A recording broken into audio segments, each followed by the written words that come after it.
Hello everyone, welcome back again, episode 4. This time we are looking at storytelling.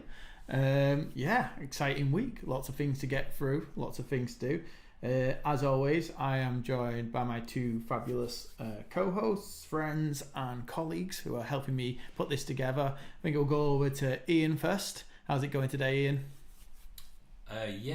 Not too bad. Fingers crossed, better than last week. Let's just give it, what should we say, like a quick 30 seconds. You guys tell us. The microphone situation should be a lot better now. No echo. Everybody was kind of getting quite a bit upset about that last week, and it is our fault, and apologies. We are learning as we go, but fingers crossed. We've got some snazzy new microphones and a bit of kit in here now, so I'll keep my eyes peeled on the comment situation. Give us a thumbs up. Let us know. Does this sound better? Hopefully. I think it should. Hopefully we've just not got loads of people just going echo. Yeah, no trolling, please. Yeah. People don't know that Ian actually works in a cave, and that was what it was. It's an unfortunate thing, but no, you can see, you probably see this thing here. I'm not going to touch it just in case it makes a big loud noise, but yeah, we've got some fancy new microphones to help hopefully stop that echoing issue. We're gonna look like we've got right egg on our face here, though it's just still doing it with these on. I am happy to report we've got our first comment saying the echo has gone. It's fine, no echo, smiley faces. So there you go. Let's put that one to bed. Fantastic, brilliant. And as well as Ian, we also have Nikki here from the libraries. How's it going, Nikki? Very well, thank you. Raring to go for another thrilling coding session. Fantastic. I believe there's been another update in the ever-changing world of lockdown and how we can use library services and things like that. I believe that Halton Library have just opened up a new service. Do you want to let us know a little bit about that?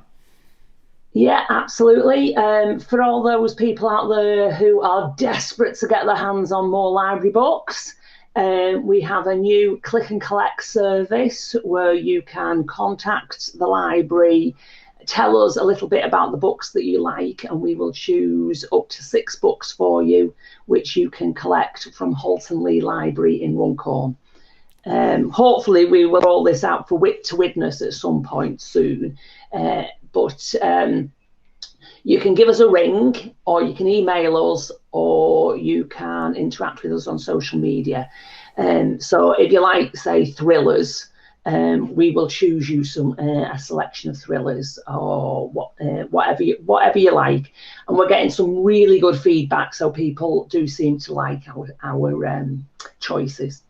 Fantastic. That seems like the type of service that you might want to keep on afterwards, or I'd love that, because I'm always kind of like, I know what types of book that I like, but it's always really difficult sometimes choosing one. So it's quite nice, the idea of someone going, oh, you like this style of book, or you like this genre, I'm going to find some for you that you might like. So yeah, sounds like a brilliant service. It's a good point, because a lot of people, you get used to the authors that you know and you like, and so you're missing out on an awful lot that you've just not come across. So this is it's a good way of expanding your reading.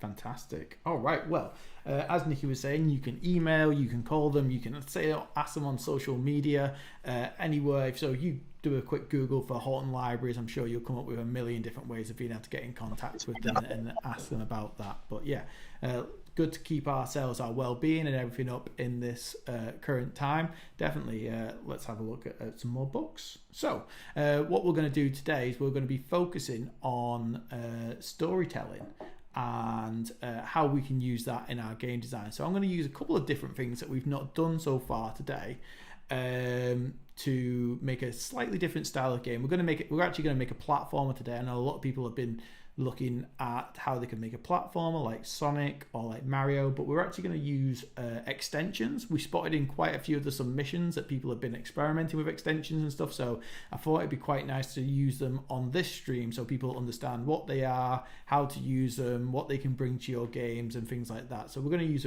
a simple extension today to make a platformer and to write a story about it. Just before we go, anyone who's eagle-eyed might have spotted our brand new background. We've got lots of new posters and things like that behind me. Oh, there we go, nice of a shot. Load. I'm glad I've got this beard to hide the double chin. But we've got a massive new wall of posters up from some of our past projects. Let us know if you've been involved in any of those projects, so you can spot them and see them. But we've done loads, so a little bit of set update this week as well. All right, so without further ado, let's get into some coding. So the first thing that we're going to need to do is to get onto the MakeCode arcade website.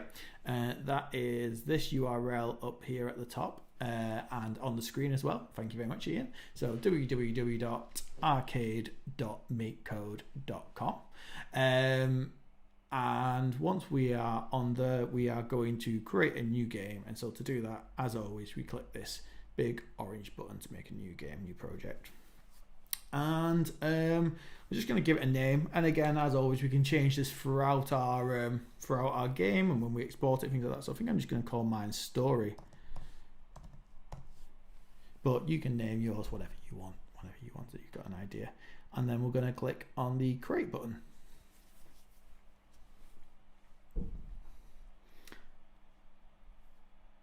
And this brings us up, and we've got our sections just like we kind of always do when we're starting. We've got an on start block in there. We've got all our different code that we can choose down the left hand side. Now, I didn't think this started open, but it has done this time. So if you've got your advanced and it's closed like mine is here, you can click on it and it opens it up. And we've got some advanced bits and bobs in here. So I think we've used advanced before on this. I'm not sure if we haven't, but we're going to use it a couple of times today. You can tell we're on week number 4 now. We're getting into the advanced stuff. And we're going to go and click on extensions, which is at the very bottom. And what extensions allow us to do is add in some extra stuff that isn't normally included within our code and that isn't normally able to do. So some people create these extensions and they let us add cool little bits and bobs into our games that we otherwise wouldn't be able to. So we click on extensions. We can see that there's lots of different ones here. Some popular ones include this animate one. I've seen quite a few people using this one. You can look at using color palettes, changing them. You can even look at, if you've got fancy stuff, using motors and timer settings and all sorts of cool things. And there's lots of button combos, wanting to have it like Street Fighter or Mortal Kombat. I know that some of my friends can still remember all the Mortal Kombat finishing move combos from back in the day. So there's lots of different ones. We're just going to start off by using this one right at the top called Corgi. And it says here a Corgi platformer. So I'm going to use this one. And what this helps us do is make a platformer, but it allows us to do it nice and quickly. Platformers actually take quite a while to develop and make and use, so this is the little plugin helps us do it a little bit quicker. And we can see that when we've added this plugin, we actually get a new item here at the top of my screen along with our sprites and different things. One of the options that we've got is now Corgi. So what we can do is click on Corgi, and we get these blocks that we can use within our coding. Some of them around making it move, making them speak, making them have other properties. But I'm just going to use the first one here on the create to drag this in and pop that in there. I'm hoping that no one's had any issues there adding in an extension. It is a little bit of a risk for us today because it might require some additional settings and things like that on people's devices and stuff. So hopefully we've not just lost everyone and some people can still join in and do this with us, and everyone's not just sat there going, oh, I'm on a school laptop or a work laptop and it's not letting me add the extension. So we'll just touch base maybe in the comments and stuff a bit later on to see how we got on. Actually, Ian, while we're on a little break, maybe we could do our first poll around now. Did you sum up a poll before for us? I've just literally opened that up now. Oh, just fantastic. how are you getting on poll, just with you mentioning if people are struggling. Yeah. It'd be good to get that feedback now. But we're going to post a question up in a little bit. And that question, so you can be thinking about your answer for that now, is what is your favourite role-playing game or RPG? We just want to know, because this session's all about storytelling, what is your favourite game that you have, not just your favourite one to play, but your favourite one to be immersed in, the favourite one that's kind of took you along a journey, that's told you a story. So think about what's your favourite, and it can come in loads of different shapes and sizes. It could be a 2D one, a 3D one, a third person kind of one, it could be whatever, but just what one has had the best story. We'll be asking you that question on Facebook in a little bit. Okay, cool. So once we've dragged in this first block and we have it in here, let me zoom in a little bit, we can see that it says set MakoCreate to MakoCreate type play, and we can see if I make my game a little bit bigger, in the bottom left hand corner here I have my little Corgi. So with this extension, it restricts you a little bit. It kind of goes, you don't need to design anything. I've already got your character made. I've already got it working how I want it to work and things like that. And it'll already run according to it. So you are restricted a little bit with it, but it does help us in some other ways, which is going to become a little bit clearer in a minute. So the first thing I want to do is make it so that my Corgi can move. So to do that, I go back into Corgio, and under movement there is a make Corgi move left and right with arrow keys, which I'm going to drag in. And now when I load it up again, or refresh it, I can see that I can move him left and right with my arrows. And I'm going to go back into this, and I'm also going to put in a jump. So it says make Corgi jump if up arrow is pressed. So I'm going to drag that one in as well. And wait for it to refresh. Got to refresh. Do it manually. And that means now I can move them left and right. When I press the up button, it jumps up. So what's interesting here is that it doesn't look that impressive, but what's different to what we've done so far, if you remember when we've used the controllers in the past, when we press the up button, the character would just stay up in the air. So what this plugin has done is automatically applied things like gravity to it. You can do this manually, but again, it just saves you a lot of time by, if you use this plugin, that it's already done it all in the background for you when you're doing it. So this makes my character come back to the ground after I press the up button. So I've got my Corgi, I can move him around, I can jump, I can double jump actually, I can press up twice and double jump when I'm going up there and get it to go where I want it to do. The last couple of things I want to do is I want to make it so he's currently kind of facing the screen, and I want to make it so that he turns to the left and right as we're going. And again, they've made a nice little shortcut for this one, which is the third one down, change image when Corgi is moving. Drag this in, and again I'm going to make it big this time, refresh that, and you see now when I'm running to the right, we can see, or the left, we can see the side, and when we're jumping as well. So it's really easy to make a character, or make this character. Obviously we're a lot more restricted to what we were, but it's a lot quicker. So for this game, for this example, it's quite nice for me because I already know we all know how to design characters and do that type of thing, so we can skip past a little bit of this as we're doing it. And one last thing that I want to do with inside it is make it so that the camera follows my Corgi, because we're going to do it a little bit like we did the maze last week. I want to have a bigger game, so I'm going to need the camera to follow my Corgi around as we're going. So the last one I'm going to do is use all 4 of these movement tags and make the camera follow my Corg left to right.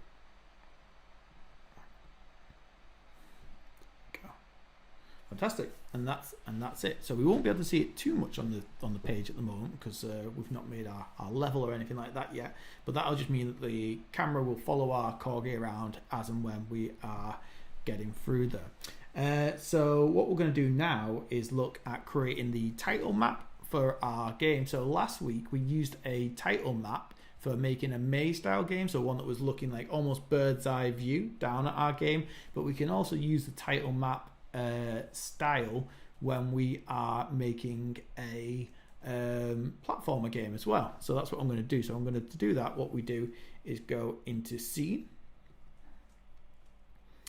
and a little bit further down, so I need to scroll down here and we see that there's tiles. I think I call it a title map then before. I mean a tile map, sorry. And we want to set tile map to, drag this one in. I'm actually going to pop this one at the top. Make it the first thing that loads up. Oh, it's not liking that. Maybe I'll drag it to the bottom.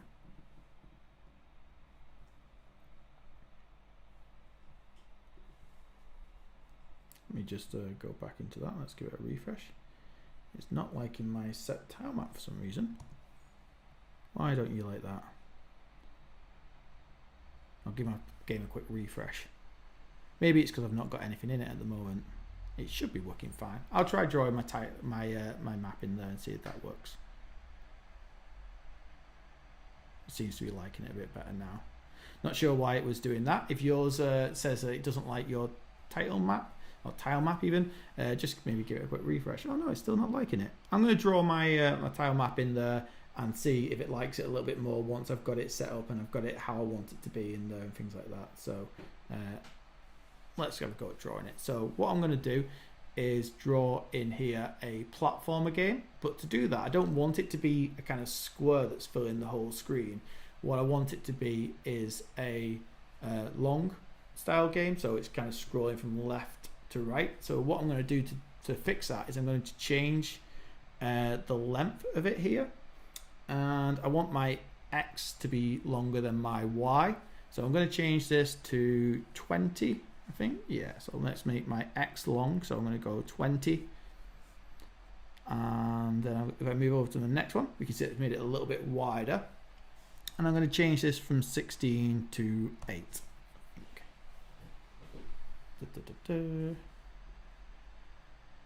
And click enter. There we go. And we can see that now. Zoom out a little bit. We've got a bit of a wider screen that we're going to do. And last time I used a lot of forest stuff, so I'm going to use these pre-made tiles just to save me a little bit of time on my game when I'm designing it. But you can draw all your own tiles if you like by going into my tile. Design them there, but I'm going to go into gallery and I'm just going to use some preset ones myself just to help me out. And I think what I'm going to do is go into dungeon just to mix it up a bit so I don't have another forest one, because I had the forest theme one last time. Let's have a quick look, see what we've got here. Okay, yeah, I quite like these green ones. I think I'm going to use these purple ones though, these purple brick ones, to design a level, I think. Yeah, alright, so what I'm going to do, I'm going to start drawing a little bit of a level in. So I'm going to use that corner one. These purple ones are quite nice in that you can kind of combine the different designs together and make it look, so I'm going to put a corner on here on the end of this one so it looks like the brick walls. You can kind of change the design as you're going through it to make it look like it all matches up.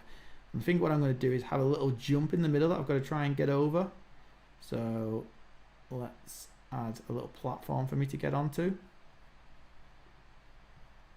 Let's see. Oh, that's the same one. And change it to this one.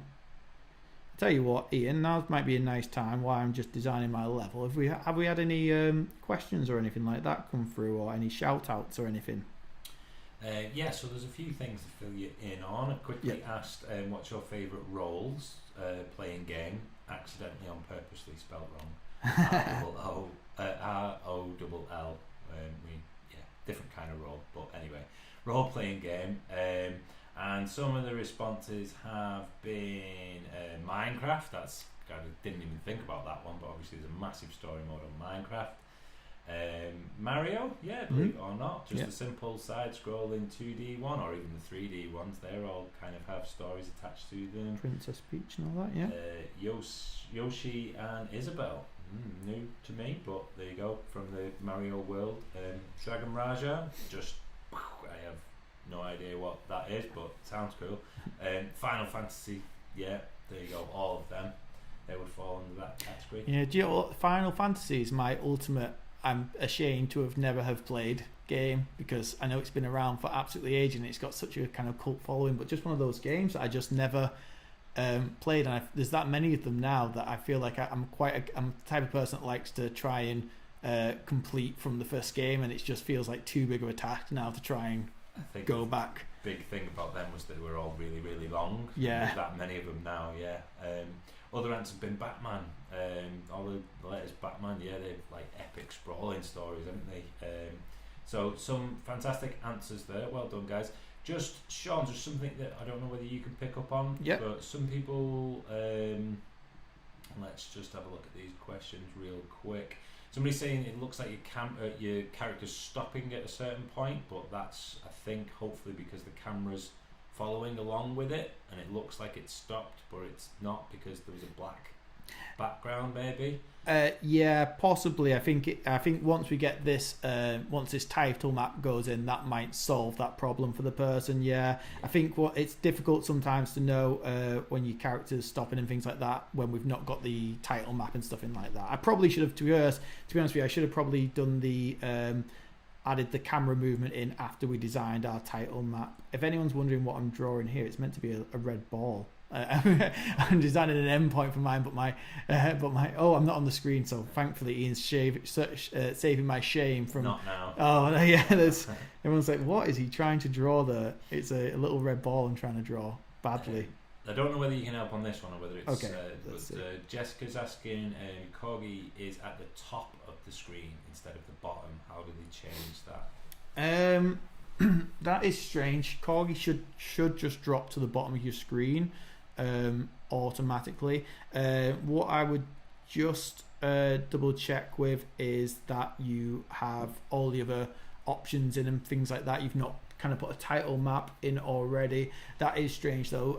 Corgi should automatically, when the extension installs, it should have kind of gravity installed in it and things like that, so it should make it automatically, I say him, could be her, should make the character automatically drop to the bottom of the screen. So I'm not sure why that would be happening, to be honest with you. I've not come across it unless it's something with a title map clashing with it or anything like that, but hopefully that gets sorted as and when you add extra bits and bobs into it. But I'll show you how you can place characters as well in a little bit, so hopefully that might fix it as well. But if you carry on for now and just see if it sorts itself out as we're going through. Okay, so I've done my little red ball. Just so you know, I was designing an endpoint for mine, and I'm going to try, for my story, for this example, I'm going to kind of get it so that my Corgi is trying to get to my endpoint, which will be a little red ball. So I've designed a new tile in my tiles to do that. So just in case anyone's wondering how to do that, if you go into where it says my tiles and click this little plus button, then it allows you to create your own one. So I'm going to just put this one here at the end. Oops, I've got it in twice now, so I'm going to erase it. There you go. So I've got my ball at the end there. And I want to just, a little bit like we did in the games last time, I want to make these pieces of land so that the character doesn't just fall through them or see them as background and things like that. So to do that, I click on the wall tool again, and I can go over the top of these. Oops.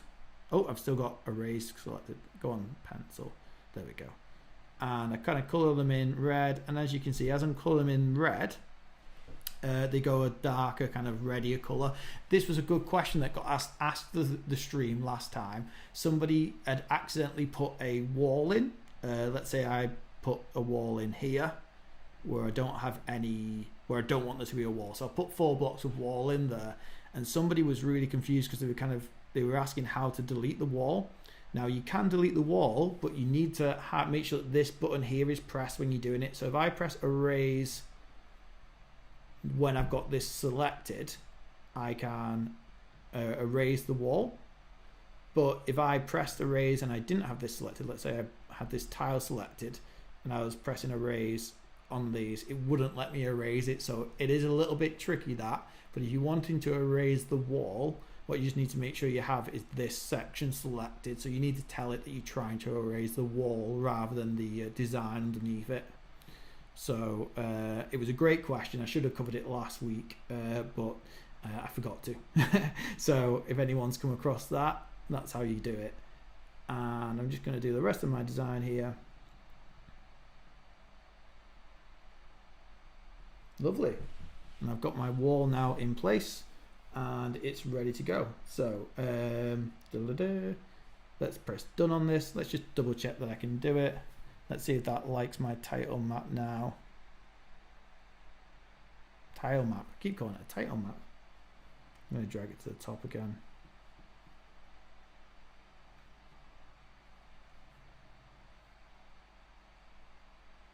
It's thinking about it. It's not liking my game at all. Let's see what the error's saying.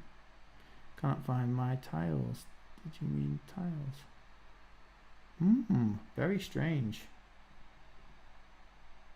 Okay, I'll tell you what I'm going to try and do. I'm going to try and do, hopefully, just let me know if everyone else's is working at home by doing it this way rather than mine. I think there's a little glitch in mine because I did this one previously today and it worked absolutely fine doing it this way. So I'm not sure why it's coming up with this error here.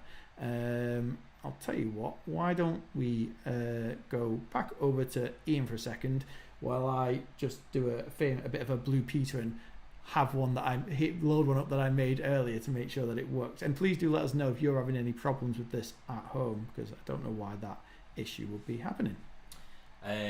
Don't know if it helps Sean, but somebody has said they have the same glitch, use a tutorial and it works fine. Not 100% sure what they mean there. I can show people that, yep, and how to get onto that way and doing it that way. So you want to do that now? Or you still need a minute? No, I'm just going to load up my other one, and then I'll tell you what. Actually, yeah, I'll show everyone how they can do it that way as well. The good news is that everybody else seems to be having a better experience than you, Sean. People saying working okay, tile maps working okay here. My tile map won't show, so yeah, so a few people having the issue. Okay, so I'll tell you what I'll do. I'll really quickly go home and I'll do it. Thank you for whoever made that suggestion about doing it via the tutorial. So as we've mentioned in a couple of other games that we've done, is there are some cool tutorials on this on the website that helps you learn how you can do lots of other cool things. They have their own live streams as well, different games and things. So one of the tutorials uses Corgi. So if I scroll all the way to the right here, if yours is working fine, feel free to carry on doing it your ways. Don't start again, I'll catch up with you. But if I jump into this simple tutorial, and sometimes these are quite nice actually, because they let you, they kind of like, they talk you through how to do it. So they kind of say, this is what we're going to do. So in the tutorial, it comes preloaded, the extension, so you don't need to go into the extensions and load it. And it limits the amount of things that you can do. So if you are up to the right point and you are sat there ready to go, just bear with me a second. I will just quickly jump through this tutorial and get it all loaded up. So tell you what I'm going to do. I'm going to cheat and just do it my own way. But it gives you instructions at the top and you can just follow along with it. That seems to be working a lot nicer now. So I'm going to rebuild mine this way and then quickly go back into it. Just while Sean is doing that, I'll leave his up in the middle of the screen there, but just had a little bit of input from Paul from MakeCode. Ah, fantastic. Member of the team, and he's suggesting that it could sometimes be an issue when you've got multiple tabs open at the same time. Ah, thanks Paul. I do have multiple tabs open, so that is possibly what is causing it. Yeah. Me trying to be extra prepared. Thank you very much, Paul. Thank you for your input there. That's really useful. So again, what I'm just doing is building this up from the scratch, and so that's the exact same code as I had in my last one, but this time it's working. So if anyone is theirs wasn't working, maybe do it this way. It just seems to be a little glitch, that, because there's no reason why it shouldn't be working. So I'm just gonna speedy get up to where I was up to. 20 and 8. Get my dungeon designed real quickly. I'll tell you what I'll do. I use the preset ball this time rather than my one. Okay, cool. So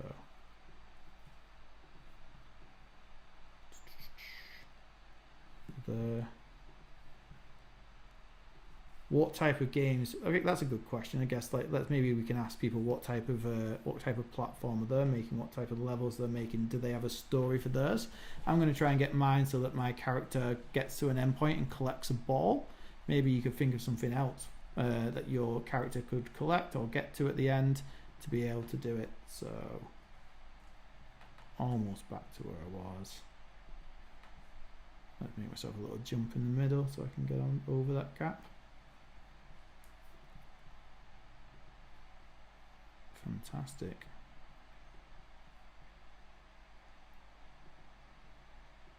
And I think it's on this next page, my last bit of square that I'm looking for. Yes, there it is. Okay, brilliant. We had some absolutely amazing games submitted last week by people, by the way.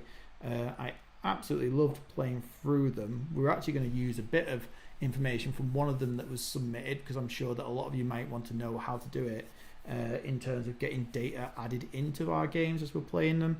So we'll move on to that in a little bit. I'm just going to use this time. I'm going to use this pre-made ball, save myself a little bit of time. I'm going to put that right at the end now. Okay, and then I'm going to click done, and that is where I was up to. So I'm just going to click next on this a few times. This talks you through how to do it from start to scratch. So if you want to redo this game at the end, you can do so. But now I've done that, it opens it up and it has it all in there. So for anyone that was struggling with the title map there, if you go through the tutorial, that should fix it for you. I'm leaving the tutorial now, so it's going to load it up properly for me. Okay, I'm not going to publish it. Lovely. So now I've got a game where if I press the left and right key, my Corgi will move around. I've got a little title map in there. So lovely. If I press my arrow keys, here's my Corgi moving. Oh no, I've fallen down my gap. Can I get over that? There you go, yeah. You can double jump automatically in there. And so just what I want to do is just make it so that when I get to this ball at the end, it wins the game. So we've done that before, a little bit like we did it in our maze. We're going to go into scene. And we're going to use the on sprite kind player overlap with location. I'm just going to put this to the right over here. And for now, I'm going to put in, the only thing I need to change on this one is this little blank box. I need this to change this to, oh, it's got seaweed in there. I think that's meant, it should have the ball in there for me when I'm doing it. I tell you what, I'll change it to seaweed so that I got the, so I make sure that it works. I think because I've done it as part of the tutorial, it thinks it's a part of the tutorial. Has that refreshed it? Let's give it a refresh, see if it realizes that I've got the ball in there rather than seaweed. But you can change it to the input that you put in there and make it so that it reaches that. It's the end of the game. Let's see if that fixes it, the little refresh. There it is. So change that to that little ball. And then the last thing that I need to add into this section is our winning game. So I'm going to click into game and change this to game over. There it is.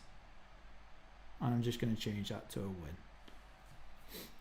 So that would be how to make a really simple game that we can control, and we've got a winning point and an end point to it. And if I was going to look at this more, I'd probably put a little bit of lava maybe at the bottom there, or something that damages him. We could add things to get points that we've done in previous weeks, coins and things like that. Fantastic. Get to the end and I win. Brilliant. But we could have loads of other things in there, but rather than concentrating too much on making the platform bigger and better, this week what I want to concentrate on is getting the story element of the game to work. So to do that, what we are going to do is look at the different ways that we can do it. We've used some already. So the first thing I want to do is add a splash. And what a splash does is it kind of comes in the middle and it takes over the center of the screen. And what I'm going to use the splash for today is to come up with a title for my game. So we can call these games whatever we want, but to find the splash, I believe the splash one is in the game section. Yes, game. And then if we go down, we can add a splash in here under prompt, add splash. And I'm going to grab this, I'm going to put it right at the top. So I want this to be the first thing that comes on, the first thing that loads. So I'm going to call my game, any ideas for the name of the game, Ian, what we should go? Maybe Corgio, because that's the name of the Corgio Ooh, Corgi Explore. Yeah, Corgi Explore. I'm going to go with my one. I was just trying to get myself on the screen then, just jumping in when you asked me a question. We've put the poll out about what RPG are you going to make, and so I thought it was worth mentioning. Some people saying they're just following along with Sean at first, so they're just copying Sean and that kind of thing. That's absolutely where we want you to be. But then when you've learnt this knowledge that you're going to learn in this, it's like, this isn't the game that you're going to submit. We want you to then go away and build on all the skills that you've learned in the last few weeks and this, put them together, and that's the game that we're trying to get you to think about. So we're just asking that question, what are you going to do? Not what are you doing right now, what you're going to do at the end of it. Some suggestions have been a dungeon. That's like a classic for a story mode, isn't it? Like that kind of thing, which is perfect. To find its friend. No, I'm just copying it first, and we'll go on to design something new. Something about finding a snail, jumping across a pit of lava to a castle, that kind of thing. Yeah, sounds great. Brilliant. Okay, cool. So what we're going to do now is, as you can see, I've added the splash at the beginning, and it brings it up, and it's kind of quite basic. You can see the background behind there. I've not put a background in, but it comes up with this black box with the white text and the A button that's moving around a little bit. We've probably all seen that now in our games a couple of times. But there are some other ways that we can get characters to talk to each other. We can add in a narrator. We can set the scene for things. And one of the best ways of doing that is add in long text. I don't think we've officially covered this yet in anything that we're doing. So it's inside game again. And this bit is, if we keep scrolling down, inside prompt, we've got a few things there. But there's a dialogue section, and the first one inside here is show long text. Got a space for a string, or text as we call it. Oh, sorry, text or a string as we call it in code, and the location you want it to be. So I'm going to use this to add in a bit of instructions to my character. So I could use it for dialogue. I wanted my character to be speaking to another person and things like that, but I'm going to use it for a little bit of advice or text to help my character to know where he wants to go. But there's lots of different ways that we can use it. So if I pop this in, show long text, and I say, pop the text in there of, can you find the red ball? Oh, actually no, I'm just going to call it, can you find the ball? Can you find the missing ball? Yeah, that works for me. And so if I make my game big now and play it, refresh it, and so I have to press the A button to get past the splash screen, and then see at the bottom it says, can you find the missing ball? So that's great. We've got lots of space there. We wanted to make that sentence a little bit bigger. If I make that small again, there's a few things that we can do. As well as this text being at the bottom, we can change it with this drop down menu so it appears on the left. We wanted to. So let's hit the play button again there. And you see it's on the left now. This could be useful if you were wanting it to be, say, between two different characters. You might want one person's text on the left and one person's text on the right. That's it with it on the right. We can have it at the top. There we go. If we wanted to, if we didn't want to, that's quite nice on this one because it doesn't cover up my characters and stuff then. So I might go with it on the top for mine. But you can also have it in the center or even full screen. So let's just have a quick look at what it looks like in the center. There you go. I actually quite liked it on the top, so I'm going to change mine back to top. Obviously, it's your game, what you're developing, so you can have it anywhere you want it to be. So let's go back to that because I like the look of that. Okay, but we can go even further than that. We can go even further than just deciding what location we want it to be in. We can get it to be a different color. We can change loads of different things in there. So I'm going to go back to game, scroll down to my dialogues, and set dialogue frame to. So this helps us design this frame section. So you can see that the frame that we've got in at the moment is kind of mainly white with a little purple border around the outside of it, but I want to design my own one, so I'm going to pop that in here. And being Mako, I think I'm going to have an orange one, so I'm going to use the fill tool to make it orange. And I think I'm going to have a little white border going around, so I need to put white. I'm going to go back to the pencil and I'm going to draw a border around the outside. So you'll notice that we're actually designing this in a square, but what it does is it kind of looks at it and does its best job to mimic the shape that you've done and pop it into a rectangle or a square or whatever type of design that we've done. So I've done a square here with a light line in the middle of it, and if I click done, if I go back to my game, press the A button, you can see that now this has turned orange with a white line around the outside of it. So even though I drew it as a square, it kind of stretches it out and does it automatically for you to try and make it look as much like the dialog box the best way it can do, depending on which one you put in. So you don't need to design different ones for every way that you're doing it.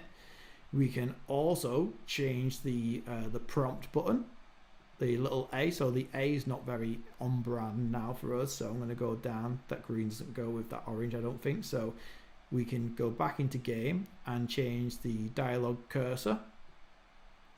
So I'm going to pop that one in there, and this time I'm going to make it a square, save myself trying to draw a circle. I'm going to make a little square like this. I'm going to make it white, I think this time, with an orange A button. So I'm going to use my fill, white, and I'm going to put a pencil. I've got drawing a little A in there. Oops, bit skew with the. Let's have a quick get rid of that bit at the end there. Okay, now I click done there now. Have another quick look through it. Hey, I've got my little A there dashing around a little bit more on brand. You could make that into a circle, you could make it into any shape you want. As long as you can draw it, you can make it so it's the only thing I would say about those is that it's good to have that A inside it, just so that the people that are reading it know how to move on to the next section of your game when they're doing it. And last but not least, we can change the text color as well. So I'm going to go into game again and go into the color, right down to the bottom, looking at the color. And I'm going to change this from black to white. So to do that, again, I just click on dialog color, change it to white, and there we have. We have our kind of custom box that's coming up there with our new A button in there, so that it's orange, and you can make that so it's suiting to the color scheme of your dungeon. Someone said they had an example for there, or whatever it is that you're designing your game around. You can change the custom scenes for it. So the next thing that I want to do is add a little bit of a conversation. So look at how we can add a conversation to our games. So while I'm just setting that up, I'll just double check over there with Ian. Anything going on? Any questions I can be answering while I'm setting this up, Ian? Or are we all looking okay? Yeah, we're not looking too bad. Some people saying it didn't change colour, so okay, just that might be. Might be able to answer that one for them. So one thing you need to make sure of in this section is the order that you put these blocks in. So I've got mine so that these blocks are above the text that's shown here. So the reason that that is important is that if I had this text in before it, let's say, hopefully it won't make me look like a fool now. Let's see how this looks. If I click A, you see how mine's now gone back to the way it was. That's because my code is loading up this piece of code here first before adding these sections into it. So this is something where it's really important that we get the order of things in the correct order. Otherwise it will load up the code to say put the long text in and then change the color of it afterwards. So if I put another piece of text in, it would have one set of colors for the first one and then a different set of colors for the next one that came in.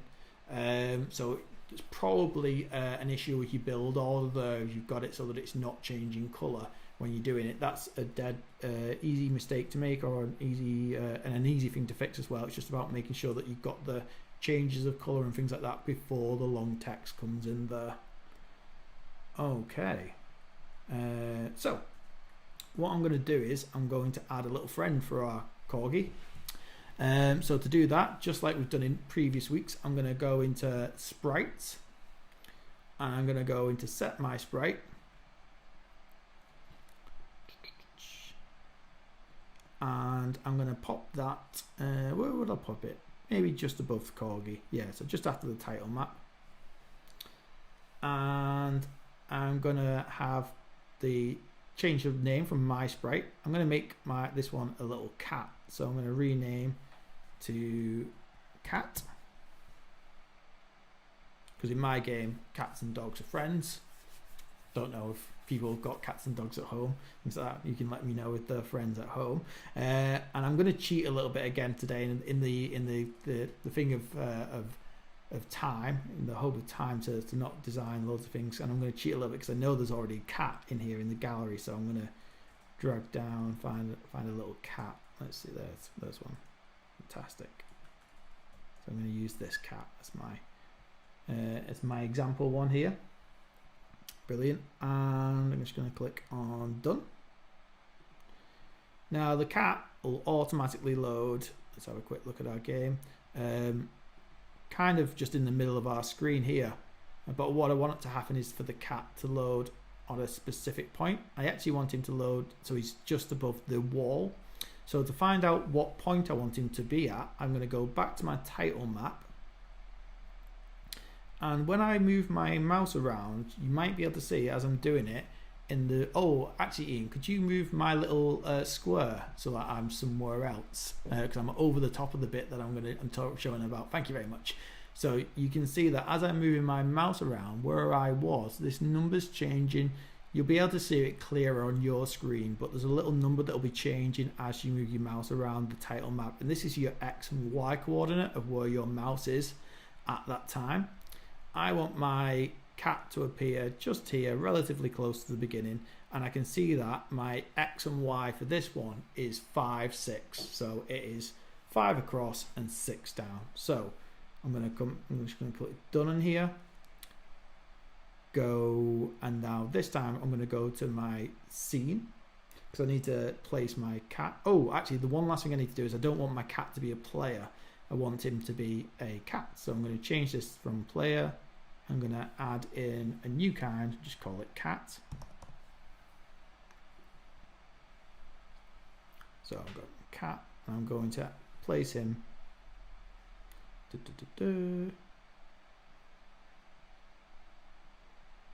Scroll down, we can see that we've got place my sprite on top of tile 0, 0. And I'm going to pop that just underneath my cat. And oh, it came up with an error. This time it makes sense, the error, because there's no my sprite. It's got to be called cat. Fantastic. And we are changing the cat from 0, 0, which would be in the top left hand corner, to 5, 6. I think that's right. I think that was what my code was on. And I'll just give this a play and just make sure that that's popped them on the bottom there. Let's refresh. Yes, I can see that my little cat is just on the brick wall there now at the bottom, and that's where I wanted him to be. So what I'm going to make it happen now is that when my Corgi goes over to the cat, we have a little conversation between them. So to do that, we go into sprites, and we have a section down here that looks at the overlap. So again, we've used this one quite a few times, and I'm going to drag it in. And the thing that I need to make sure we go over now is on sprite type player. Yeah, I've got my Corgi, which is a player, overlaps with other player. I actually want to change this one now to cat, because I renamed this one cat. If you've renamed it to something else, just make sure you select whatever you've renamed your character that you want to overlay as. And what I'm going to do now is get it so that they can speak to each other. So I'm going to have my sprite cat say hello. So I'm going to go into sprite and get my sprite say hello. Oh well, say and it's got a smiley face in there. So my sprite says, and I'm going to change that to cat just to show that bit again. If I did that a bit quick, it's under sprites, and then this one here that says my sprite says, and it's got automatically got a smiley face, kind of old school emoji in there. So I'm going to change this one to hello. And if we click the plus button, we can decide how long that's on for. So 500 milliseconds, so half a second, that's fine, I think, for hello. So we're going to keep that as that. And then what I want to happen is I want my Corgi to say something back. Now, the Corgi is a little bit limited in what they can say back. You have to do a few, you have to kind of like teach them words to be able to say things back, but we've got automatically built in a bark. So I'm going to have my Corgi bark back. So hopefully we're going to get hello and then bark. And if I play this, there's going to be a little bit of a problem with mine, which is, let's have a play of it first. Let's make it do it. Oh, they both say it at the same time. So it's not really a bit of a conversation. It sounds more like when me and Ian have a conversation and we just shout over the top of each other doing different things. So what we want to have is that one of them says the sentence first and then the next person says it. So to do that, what we use is pauses, and these can be found inside the loop section. So there's inside loops, there is a pause. So if I drag this pause in here, so I know that it's going to say hello for 500 milliseconds. So I'm actually going to manually put 600 in there for this one, so that the cat says hello. Once that disappears, while it's waiting for that, we'll wait for this, and then the Corgi will bark. And what I want to happen is there to be a bit of a break after that. So I'm going to put another pause in after this one.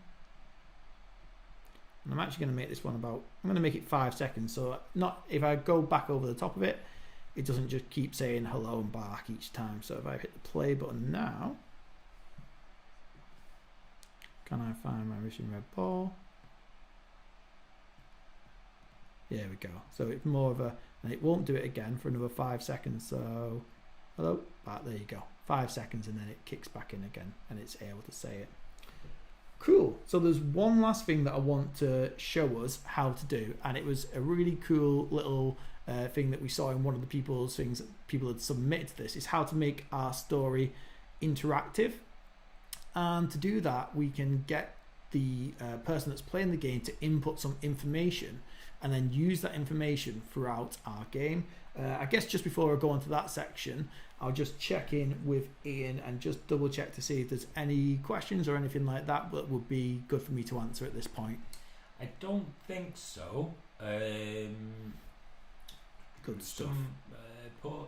Somebody's saying he put it in order, but it's still not working. They're referring back to the colour of the borders and the styling of the button and things like that.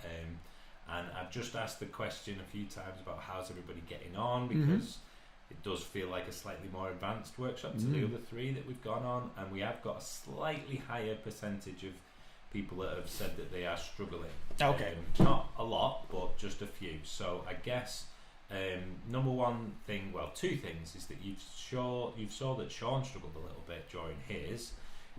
Key thing is just a little bit of patience, just stepping back. Sometimes great bit of advice for coders is just have a little break. I know Definitely. that we're live right now, but you can catch up with this at any time. Sometimes just fresh eyes, you see a mistake that you never saw before, come back to it, that's absolutely fine. Don't worry too much. If you are struggling, you've learned a lot in these last few weeks. Just take it a step by step at a time. Go through the tutorials that are on there, come back to this video, and that's absolutely fine. We are here to help. We are trying to help in the chats. But we are going to also mention about the expansion pack that we always do as well. So that's your opportunity to get a bit of FaceTime with us. So if you are struggling, you've got questions and you want to kind of stop us and ask us, then that's a great place to go. But other than that, I think most people are okay, Sean. Fantastic. I'm conscious of time. It shouldn't have really taken this long, but as we had to start again, it's taken a little bit longer today. So apologies. If you have to get off and you want to come back and catch up, though, that is completely fine as well. Hopefully some people will be able to stick with us through it. As I say, there's just one more thing that I'm wanting to show us now, and that's how we can have it so that we get you to enter information into your story. So rather than it just being a pre-built story, I'm pretty sure that most people, I reckon if we did a percentage of this one, we'd get about 99% of people will have played a game where it's asked you your name or what name you want to be known by, whether it's Football Manager, whether it's an adventure game, whatever type of game. There's so many games where it says what's your name, and then or name your character, and then it uses that name throughout the game for your character, and that's what we're going to add into this one. So the user gets to add a little bit of information to the game and see how that's used. So to do that, what we use is the ask key. But before that, what we need to do is make a little variable. So we've used variables loads of times in our code. We use them pretty much every time we are making a sprite. A variable is just basically a box that can hold information that can change throughout our code. So because we're going to be adding a name, depending on who's playing it, that name can change every time someone else is playing it. So it's a variable, it's something that can change. So I'm going to make a variable. So to do that, we go to variables and then we click on make a variable, and we call this one name. I'm going to get rid of that capital N, actually. Lowercase n. Shouldn't matter though, capital N or lowercase n, they'll both work fine. I'm going to call it name. And then what I'm going to do is drag. I want this to be the first thing that comes in after the title. So I want the title of the game to come on, and then I want it to ask me my name. So I'm going to pop this in before my dialogue. So I'm going to pop this in here. And currently it's saying set name to 0. So what I need to do is change this from a 0 to information that gets the name that we want to ask. So if we go into game and we scroll down, we can say ask for string, and that's what we want to pop in there. So we put in here ask for string, and we want to pop that inside where it currently says 0. So we drag it and we want to make it go inside this 0 here. So now we've got a sentence that says set name, ask for string, and this is where we need to ask our question inside here. So the question we're going to ask in this game is what is your name? So I'm going to type that in there.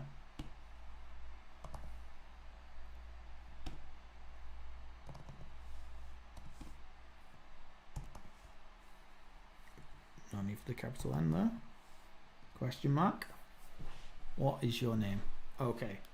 And so if I restart my game now, hopefully when it loads up, it should ask me the question, what is my name? And let me put an answer in there. So let's give that a restart, refresh. Corgi explore. Yes, we've got our name section in there. It's already got some A's in. Not sure why is that. I'm going to get rid of them. I'm going to type in the, let me find, put my name in there. So you can use the left and right keys. The A button puts in a letter, so S-E-A-N. And if you put a wrong letter in there, if I put an O in there, the B button deletes it. So A button to add it, B button to delete it. So I'm looking for N. There it is. And then I need to go down to my OK at the bottom to confirm it. So once I've entered my name, it then starts up the game. So what we can do though is something cool with this information. Because we've added that name to a variable, we can actually start using this name throughout our game. So rather than it just being say getting our character to say hello or just saying can you find the ball, we can use that inside this. So to do that, what we need to do is use a different bit of code. This is actually, we're going to go into the advanced section again and find in there, if we scroll down in advanced, one of the options is text. And if I click on text, one of the options that we've got here, the second one down, is join. And we've got hello world in there as the two different bits. Very famous bit of coding, hello world, that's used in lots of places the first time we do something. And I'm going to drag this hello world inside this show long text. So what we've got here is two different sections of text. So I'm going to keep hello, but I'm going to change this second section. I'm going to go into my variables and I'm going to drag name into it. And I don't want to replace the whole thing that I was trying to do there. I want it so just the word name just goes into the word section. So it can be a little bit fiddly, but try it a couple of times and you want it to look like this. So it should now say hello world, and I'm going to press this little plus button to add in another bit of text. So I'm going to say hello Sean, without answered the name Sean or whatever name I put in, and then I'm going to say can you find the missing ball? Question mark. So hopefully if I play my game now, let's see what it looks like. Start it from the beginning, tells me the title. I've got some A's in there, I want to delete them. I'm going to add in Sean. Oh.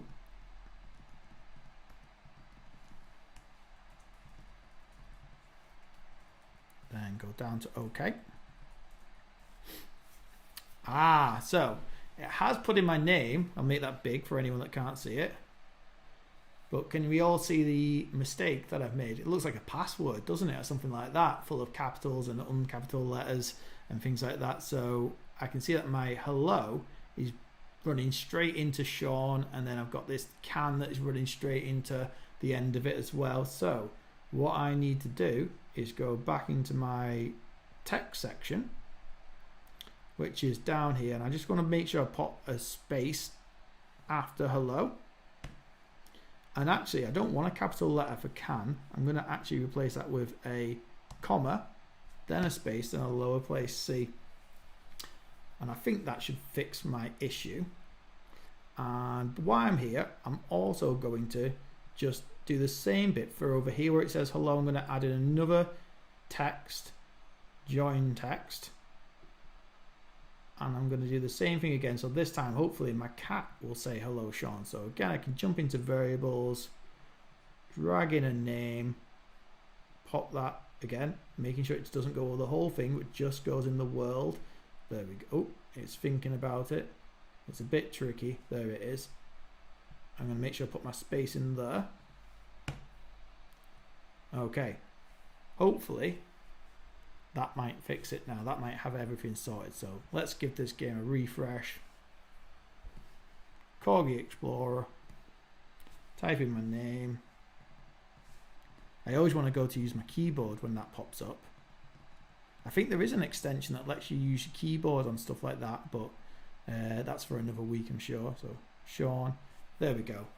Hello Sean, can you find the missing ball? So whatever I would have been put there, if I put in Ian or Nikki or Bob, SpongeBob, anything like that, it would appear in there. You could name your own character. So I've got that section, and I'm going to carry on playing my game. And I've got my cat saying hello Sean. I've got to wait 5 seconds now before he'll say again.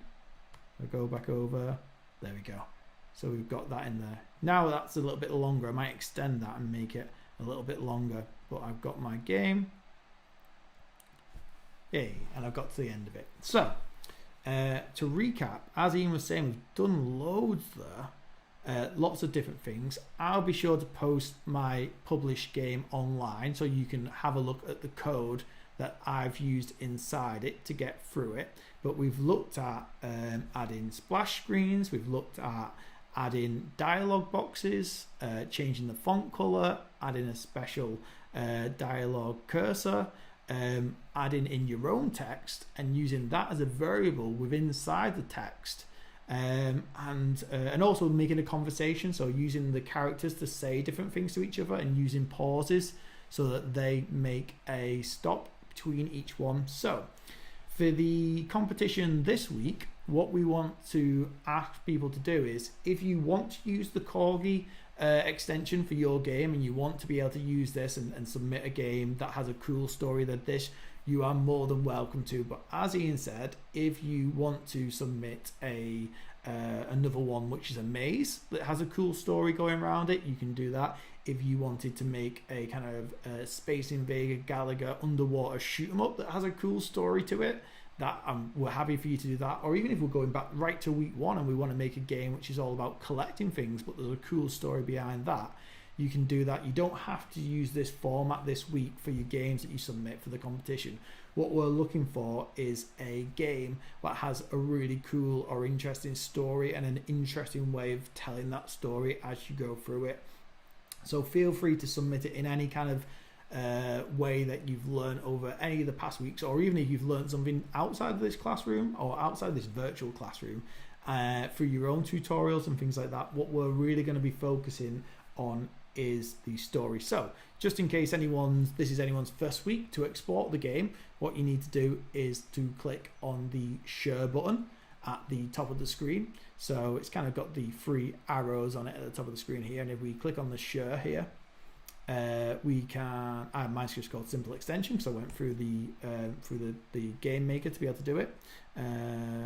What did I call mine? Corgio Explore.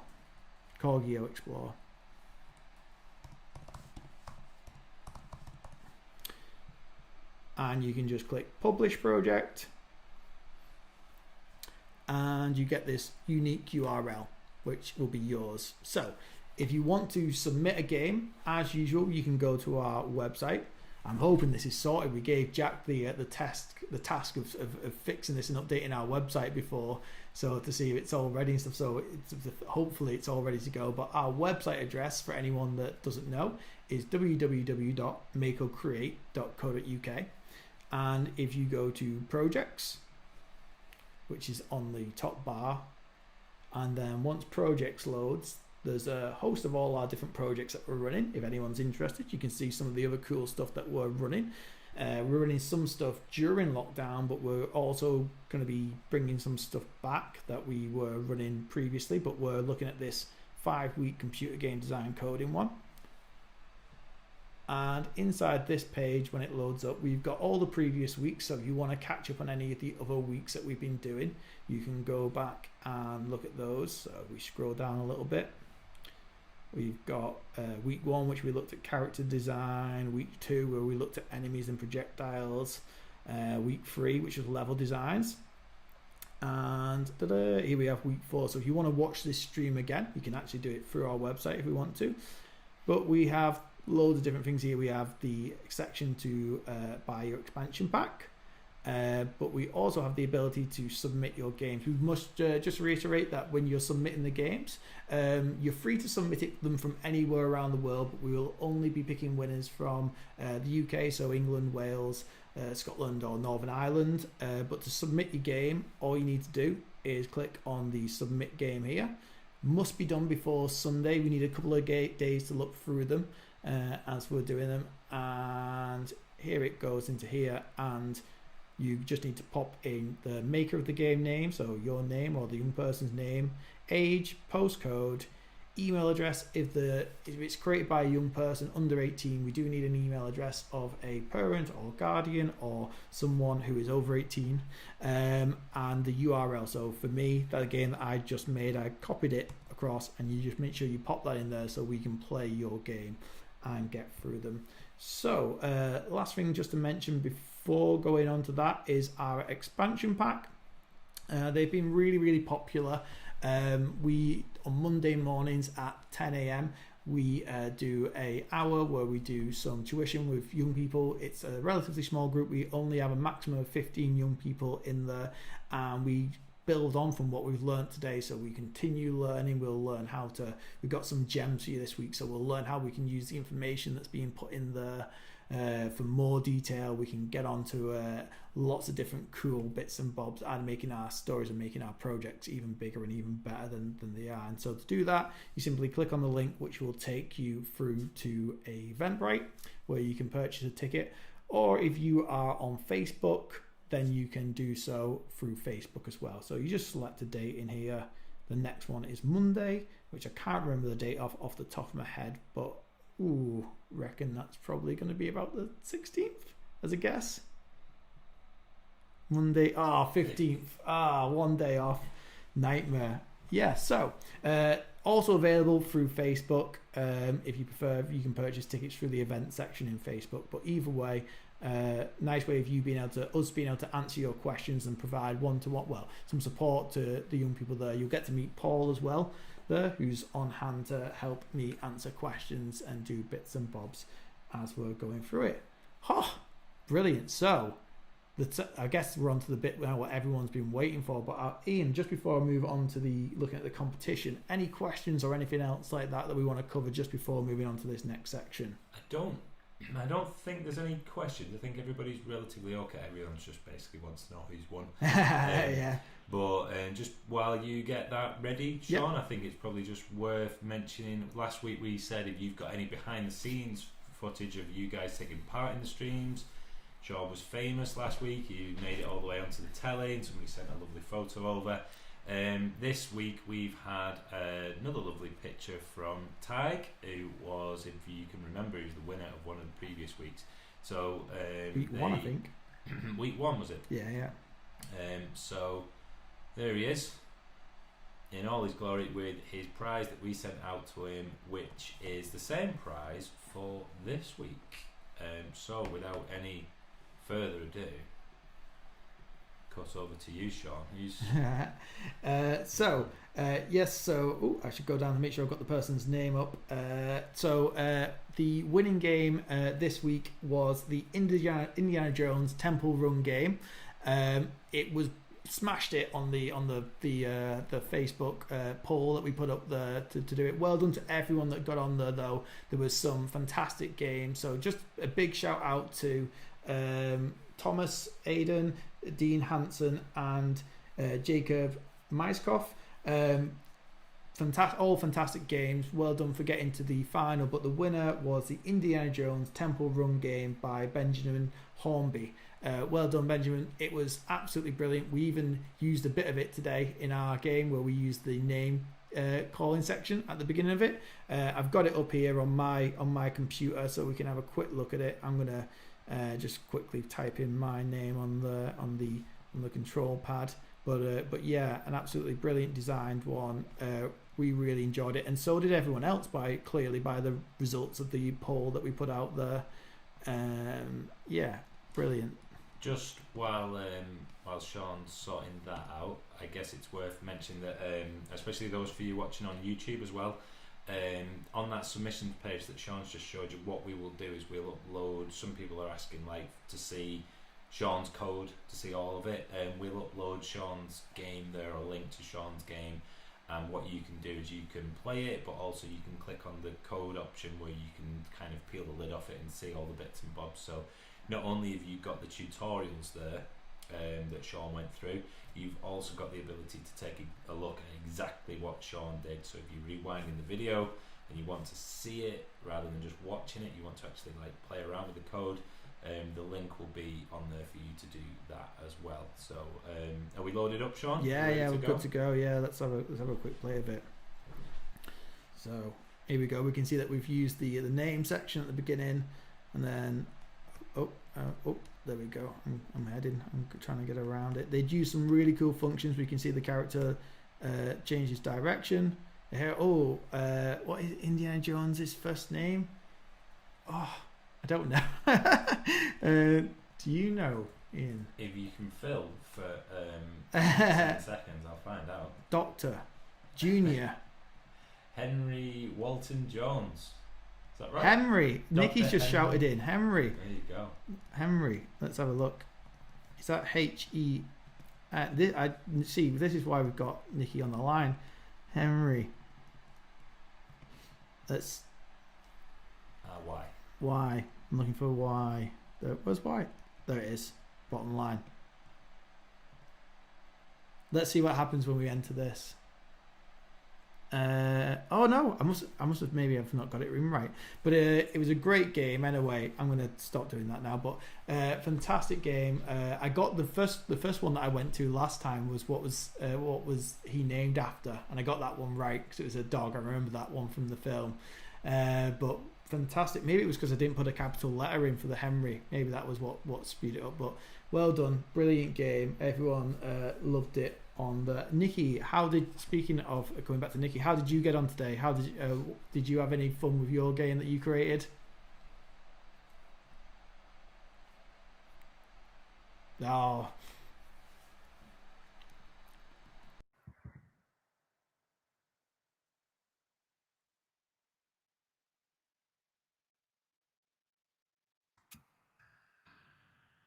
very nice. That's why didn't I see this? I should.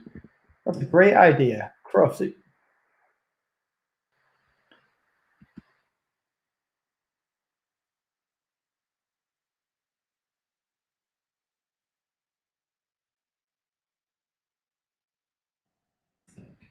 Brilliant. Okay. Well, thanks everyone so much for watching today. As we were saying, if you do need to rewatch any parts of it or go back, please feel free to rewind, go back, watch it, pause it when you need to, do your little bit. Hopefully, none of you have as many issues as I did at the beginning there. But the I guess the lesson there is that if we go through the tutorial, thank you again to whoever said that as well, because that saved some of my blushes during today's session. But from myself, from Nikki, from Ian, thank you very much everyone for watching the stream today. It's great having you back, and we can't believe we've got our final one next week, so we're going to be looking at other people with your game. So looking forward to doing that one and showing you the different controls and things like that we can have in there to make more than one player but a two-player game. And also very much looking forward to seeing everyone's games that you submit this week and having a read through the different stories that you all come up with. Cool. So we'll see you next week. Take care. Bye.